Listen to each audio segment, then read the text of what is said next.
This is the WTF Bach podcast. Right, that work those fingers. The podcast about Johann Sebastian Bach, brought to you by his prodigal son, WTF Bach. Join WTF Bach as he guides your mind through a contrapuntal journey. Why don't you let WTF Bach guide you? And now, here's WTF Bach. It is I, Evan Shinners. Why is 2024 an important Bach year? Aren't all years the most important Bach years in your life? Maybe if you play the violin, you celebrated 2020 as being the 300th anniversary of the sonatas and partitas for solo violin. Maybe if you play the keyboard, 2022 was very important for you as the 300th birthday of the well-tempered clavier. Maybe last year, 2023, 300 years after the Bachs moved to Leipzig and Bach began his first cantata cycle there. Maybe you celebrated that. But if last year was the 300th anniversary of Bach's first cantata cycle, why didn't I mention that last year, and why am I now mentioning 2024? Let me quote a little from friend of the show, Christoph Wolff. On the first Sunday after Trinity, 1724, Bach began basing his cantatas on the texts and melodies of selected church hymns. All right, now I want to celebrate 300 years of that moment, so let's find out what time that year it was. It says the first Sunday after Trinity Sunday. That's when Bach began this new cantata cycle. Trinity Sunday is the holiday that occurs the first Sunday after Pentecost. Now, Pentecost is the 50 days after Easter, or 7 weeks, 49 days, plus 1 gives us our Pentecost, so that Sunday would be Trinity Sunday. That would have been around the 4th of June, 1724. The first Sunday after that was June 11th, 1724. So we're about 6 months early to celebrate 300 years of this moment. 300 years of cantatas based on what? Well, based on the chorale. Now, if you recall previous episodes, I discussed the chorale melody. What is a chorale? Where do they come from? The first chorale melodies in Protestant Germany came from Ein geistliches Gesangbuch, a holy song booklet prepared by Johann Walter, who was a composer who worked with Martin Luther himself to prepare these first 32 songs. And this book was called, and is called, the root of all Protestant song music. When did this book appear? In 1524. Now you see what I'm on about. Bach was keenly aware of that date, 1524. That's why he began his chorale cantata cycle 200 years after that in 1724. And now it's 2024. That makes 500 years between now and then. Not all of the melodies, mind you, in Bach's second cantata cycle will come from that book of 1524, but some of them will. And in any case, some 40-odd giant majority of the second cycle are based on these Lutheran chorale melodies, which we could all say are rooted in the book of 1524. Here you are, listening to my voice recorded in some empty room thousands of miles away, talking about a man composing music 300 years ago, who was well aware of music that was composed 200 years ago, even then. So in short, 2024 has an important significance for Lutheran melodies, and for Bach, and for me, as I have 2 Bach stores this year opening in March 2024 in Germany and May 2024 in Switzerland, but naturally I will update you as we move along. So that profound introduction out of the way, what does it mean to base a cantata on a chorale melody? Well, it's rather like the organ compositions we heard, where there are many lines of counterpoint flowering along, and then you come upon these rather slow-moving melodies that seem to anchor the whole thing down. This will happen in the same way with Bach's vocal compositions in the voice parts. There will be an old church melody flowing slowly in one part, while the other parts dance and jump and boil around it. Quite systematic the way that Bach does it from the beginning. He's an organized man, Bach, a practical man. So he starts in Cantata 20, that's the cantata the first Sunday after Trinity in 1724, with the cantus firmus, that's the slow-moving old melody, in the soprano. Then he says, okay, next week, gotta write a new one, BWV 2, he moves the cantus firmus down into the alto. Next week, gotta write another one. He moves it down into the tenor. And finally, the 4th cantata in the cycle, BWV 135, the cantus firmus, he moves into the bass. If you're wondering why those numbers don't go in order, why isn't it BWV 2, and then BWV 3, and then, say, BWV 4 times as fast? It's because it's not a chronological catalog. It's actually a flawed catalog, we could say very succinctly. But if we wanted to create a chronological catalog, that would have been the order for at least these 4 weeks in Leipzig in 1724. It was BWV 20, followed by 2, followed by 7, followed by 135. What he does after that, we will have to discuss later, but let's at least examine some of these opening movements and see how Bach sets this chorale melody to mark the 200th year of Lutheran chorale melodies. What does it mean for WTF Bach to guide your mind? Who do you want to guide your mind? WTF Bach always talks about Johann Sebastian Bach. It means you'll go through the journey of Johann Sebastian Bach. Now, the first cantata in this chorale cantata cycle is BWV 20, O Ewigkeit, du Donnerwort. This means, O eternity, you thunder word, you thunderous word. How does Bach begin this new cycle? You know, he's already been at the job for a year. He's already composed some 57 cantatas in his first year. What is he going to do now? Bach opens, as he does at other times in his career when he wants to make an opening, with an overture, quite literally connected to the word opening, aperture, overture. Now, the overture, or we could say the French overture it's called, since it is indeed a hallmark of French Baroque music. The overture is a style that is characterized by its crisp rhythm, its large chords, sometimes timpani, horns, very festive music. We've spoken about the French overture before. If you want to refresh, however, have a listen to the episode on the 6th contrapuntus from the Art of Fugue, which is written in the style of a French overture. These dotted rhythms, ba-dum, ba-dum, ba-dum, these scales moving rapidly up and down. After a few minutes of the entire ensemble moving along, all quirky and snappy and very French, it can, as in this cantata, break off into a fugue, usually from the higher instruments down to the bass, and the fugue is usually in some sort of triple meter. So we go from this very duple meter, bum, ba-dum, ba-dum, to yup, so let's hear how Bach would have introduced, indeed, this second cycle on, what did I say, June 11th, 1724. Let's hear a bit of this French overture, BWV 20.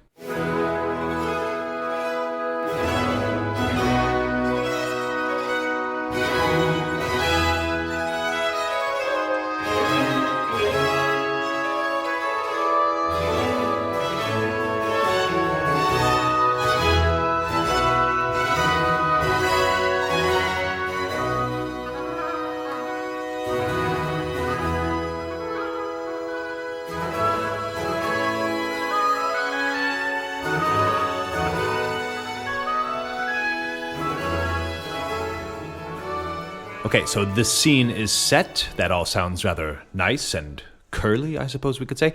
How is Bach going to bring in the choir and the chorale melody? I said it was going to be in the soprano, but what does it sound like? What are we supposed to listen for? Well, here is how Bach sets the very chorale melody in a 4-part harmonization as the last movement of this cantata. I'll play it here on this organ.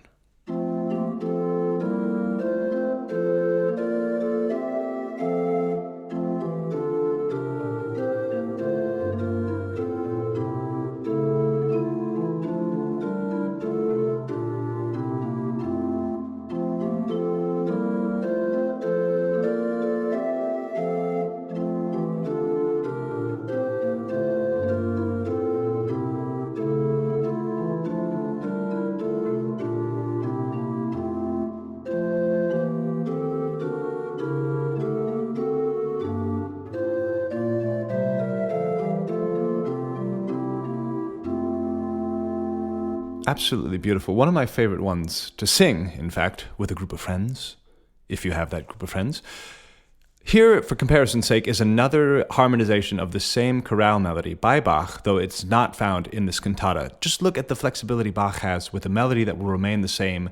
He'll reharmonize it in a completely different way.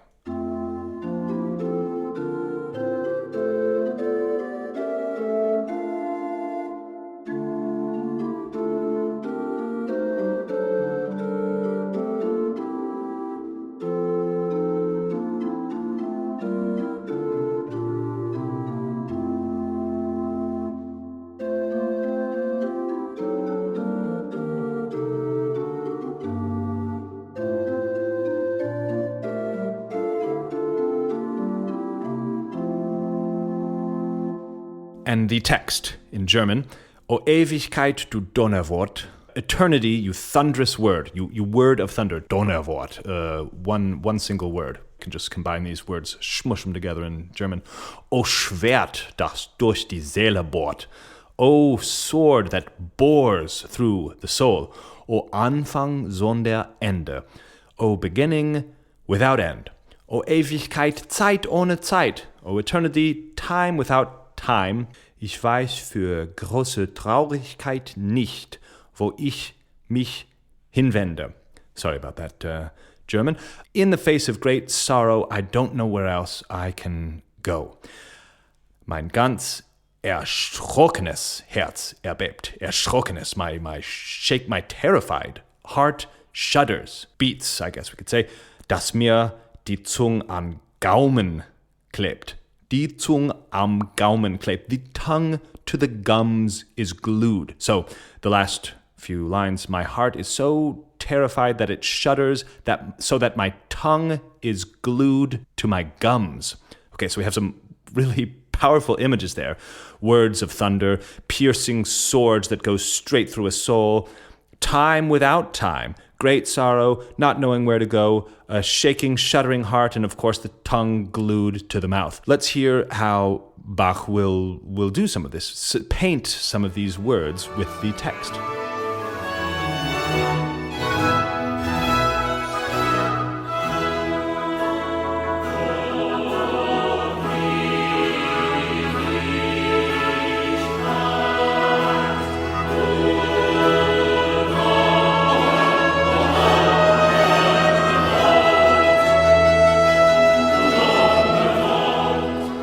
That is very exciting. That is the first phrase, Ewigkeit, eternity, thunderous word. And you hear Ewigkeit, you hear how long Bach is pulling out the phrase, very, very long. And then on the thunderous word, you hear the thunder in the other parts. You hear duh in the basses, and you hear the other voices going, du period tuning, papum, papum, you thunderous word.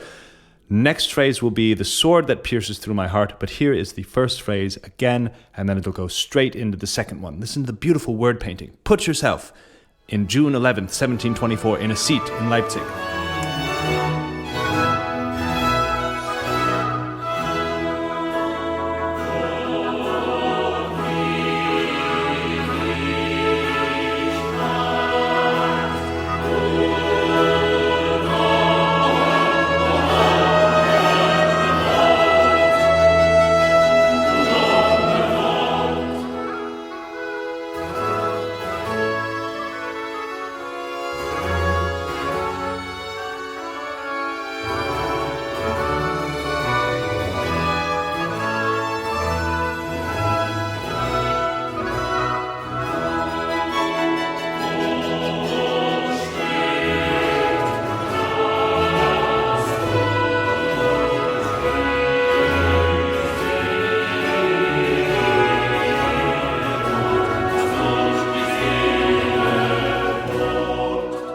Okay, no time to discuss every single phrase. Maybe you heard a sword piercing through your soul in that phrase. In any case, the next phrase is beginning without end. And listen to the sopranos, the way that they come in with the melody sort of differently from before. They sort of sneak their way in as if they didn't have a beginning, as if there was no end and no beginning, painting the text perhaps.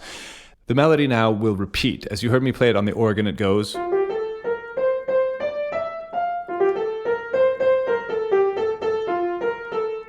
and now repeats. And you will hear Bach, he'll repeat the melody again, but something will change. And what will that be? How will Bach make it interesting?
So what happened there? Well, this is the fugal section of the French overture, and indeed we have this sort of fugue coming in from the top to the bottom.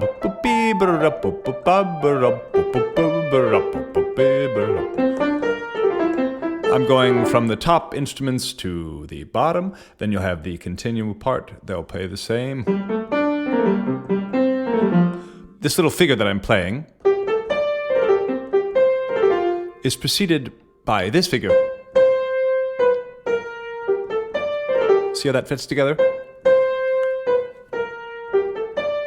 And when you first hear it, it's very difficult to tell what time signature, and I hear something like 4-1-2-3-4-1. But it's not, it's in 3. It's actually 1-2-3-1-2-3-1-2-3-1.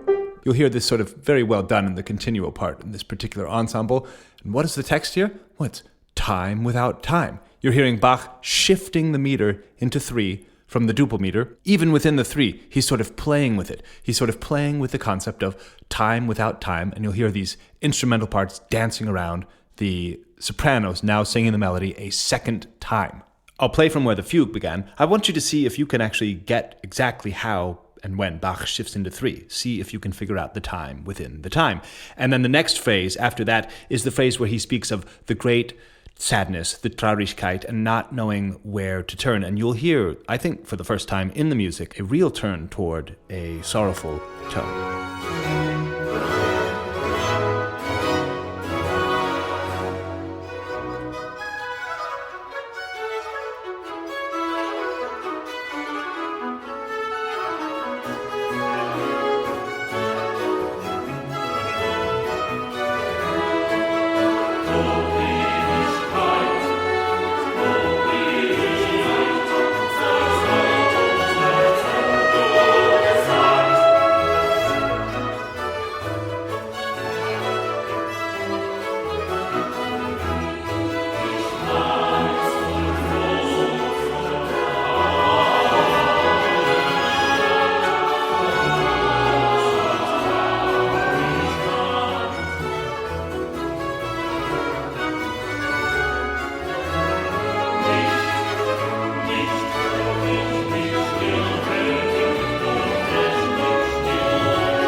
You don't know where to turn either. That is how Bach leaves that phrase. He says he doesn't know where to turn.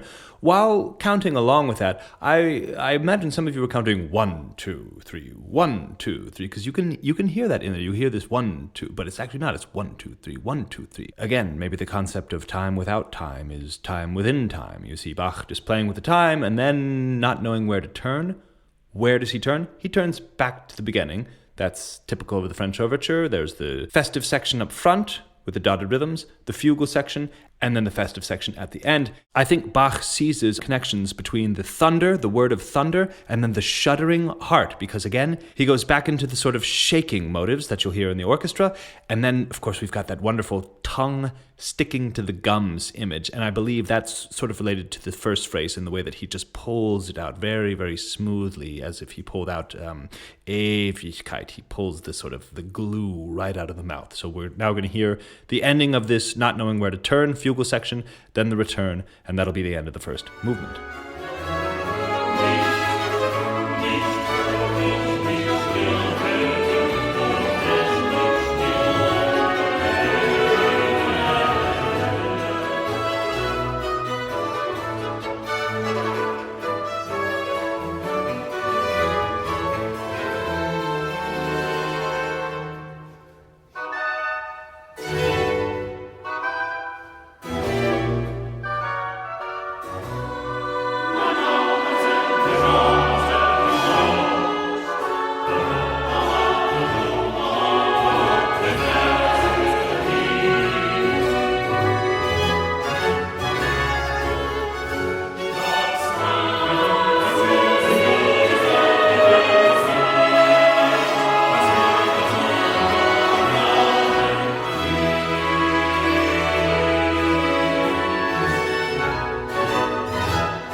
So that is a live recording from Switzerland. That is Rudi Lutz, L-U-T-Z, the great, conducting the J.S. Bach Foundation and Choir. I will put a link to that performance in the description. It's a video, so you can watch it, but I won't play the movement in full, or else we won't make it to the next cantata. Just to note, this is a two-part cantata, and whenever that's the case, it implies that the cantata, quote, flanked the sermon. The first part is before the sermon, the second part is after, and the second part here, in this cantata number 20, begins with the bass saying, wacht auf, wake up, wake up. So I like to think that this is Bach, possibly aware, after being there in Leipzig for a year, that the preacher may put the congregation to sleep. And so here, second half, come on, get up. The next week, anyhow, Bach is going to put the chorale melody in the alto. And which melody will this be? This is a very special melody because it is one of the 32 original melodies that appears in the 1524 book by Martin Luther and Walter. So when Bach writes this cantata, the melody is already 200 years old, and Bach will show it. He's going to write essentially in an older style. The previous week's cantata, number 20, that's a French overture, that's very modern. But for this melody, Bach abandons the flowery instrumental parts, which is very unusual for an opening movement in a cantata. It's choir, and wait for it, 4 trombones. 4 trombones. Each vocal part is essentially doubled by dem bones. All except the altos who have the melody. They have their own trombone, but they also have 2 oboes. So if you look at the scoring, we've got 4 voices, each with a trombone, 2 oboes doubling the alto, and naturally strings, violins, violas, and the Baroque rhythm section, the continuo part.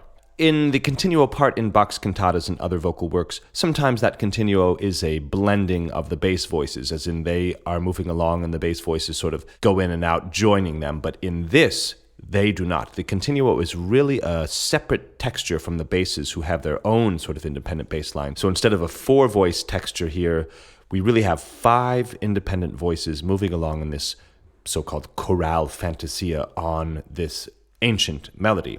Here is how the melody appeared 500 years ago in Erfurt in 1524, which is very exciting because my Bach store will be in Erfurt in 2024. The melody is called Ach Gott von Himmel, sieh, darein. Ach Gott von Himmel, sieh darein und lass dich des erbarmen. Wie wenig sind der Heilgen dein, verlassen sind wir Armen.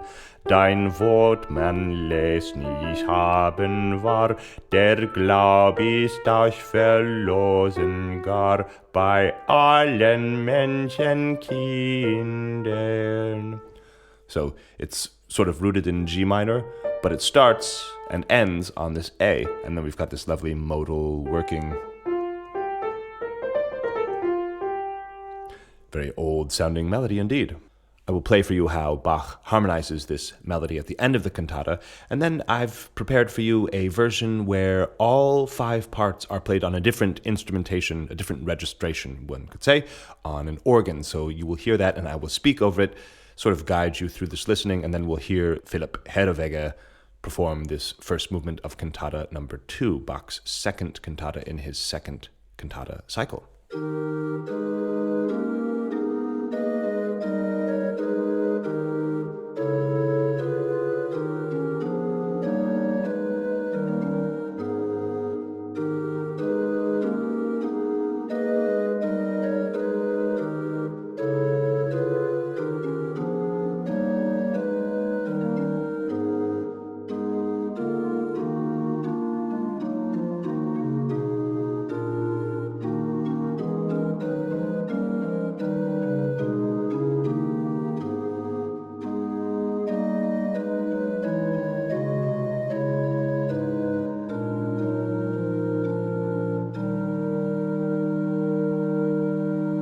That's the chorale, here's the cantata.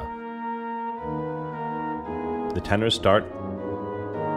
There's the basses imitating. Sopranos. And we'll hear the cantus firmus.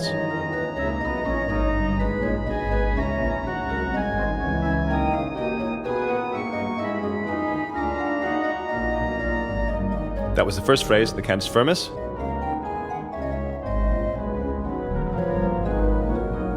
Notice all the other parts imitating each other. comes the second phrase.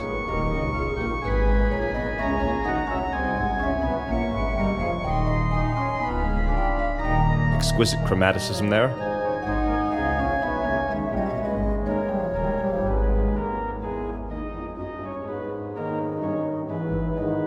We're now awaiting the third phrase.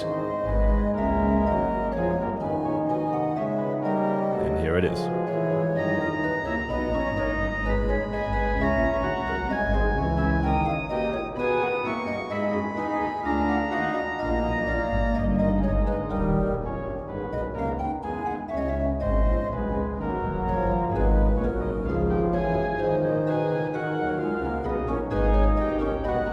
Next phrase.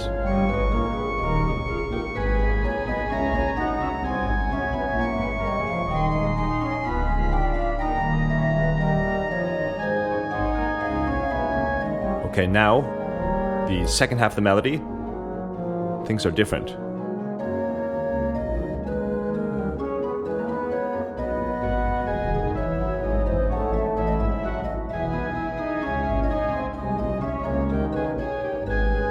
Cantus firmus.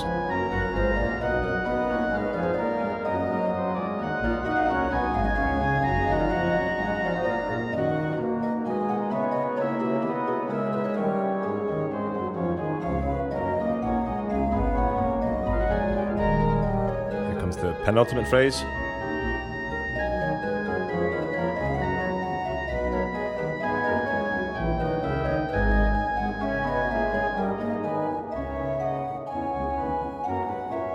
And the last phrase.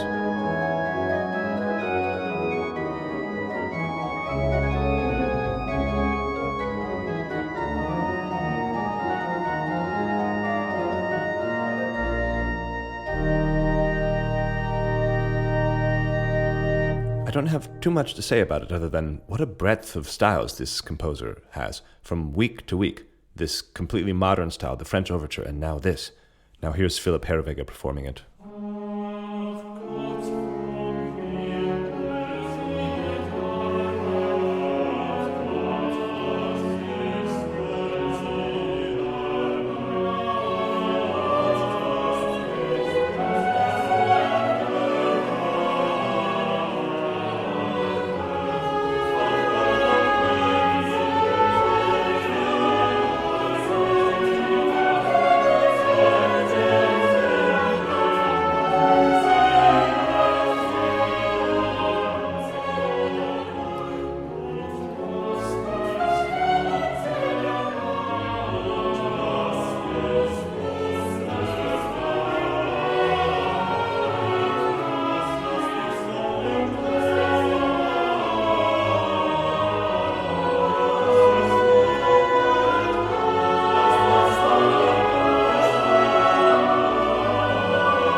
Right, so I've let that next movement play a little bit because I wanted you to notice that the tenor continues singing the melody as if we're going to go on into the sort of variation cantata format, which is certainly a nod to the older style of cantatas.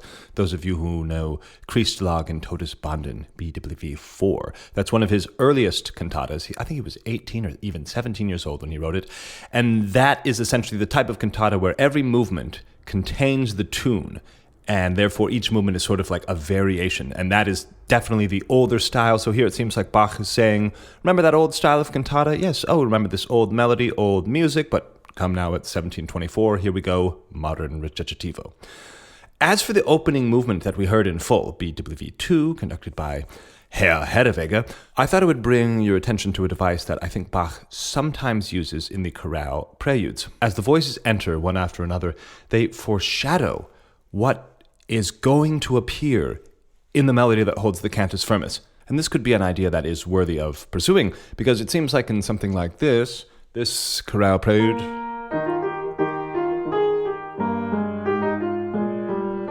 it's like this melody absolutely has nothing to do with the melody itself.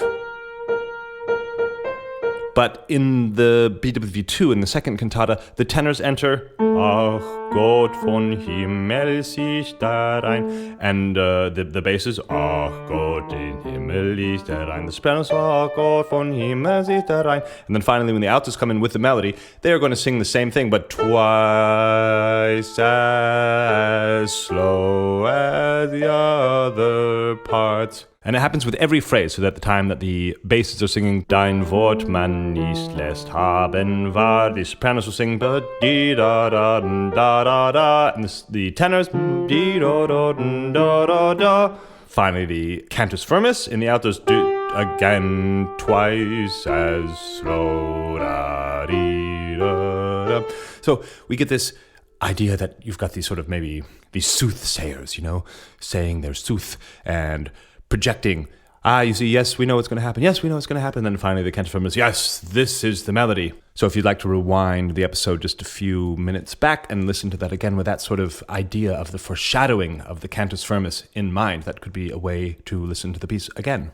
And I'm looking at the time, how long this episode is going, and I realized that if I were going to the third cantata of this cycle, I'd definitely have to go into the fourth, and then we'd be looking at an episode that's some 80 minutes long. And I just heard the music in Cantata 135 for the first time, and it's so crushingly beautiful.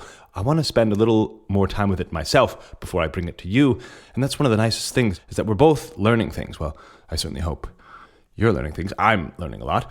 But to whet your appetite for this chorale melody, I'm going to play a chorale prelude for you where Bach sets the same melody in the feet. That's right, your feet are going to sing, all 10 toes. And this is the melody called Herr Jesu Christ zum Jordan Kamm. Our Lord Christ came to Jordan, came to the banks of the river Jordan. And in many of the settings of this tune, you can hear the river. And in this particular one, you can hear the river in my left hand. I'm going to play just sort of do-do-do-do-do-do-do. You could hear the river rolling along, while the right hand is a conversation between two obligato voices on a different keyboard on the organ, mind you. And the melody, again, is in the feet. Now, just because this is the WTFbach podcast, I've added a few WTF effects to the playing here, and I hope you enjoy it. Thanks for listening, as always. Thank you very much.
Bach. You know where to go when it comes to learning about Bach? Do you know where to go when it comes to learning about Bach? Donate on PayPal, Cash App, or Venmo. Join Evan's Substack, the only place for you to find all things in the mind of Evan Shinners. wtfbach.substack.com. Right, that, few.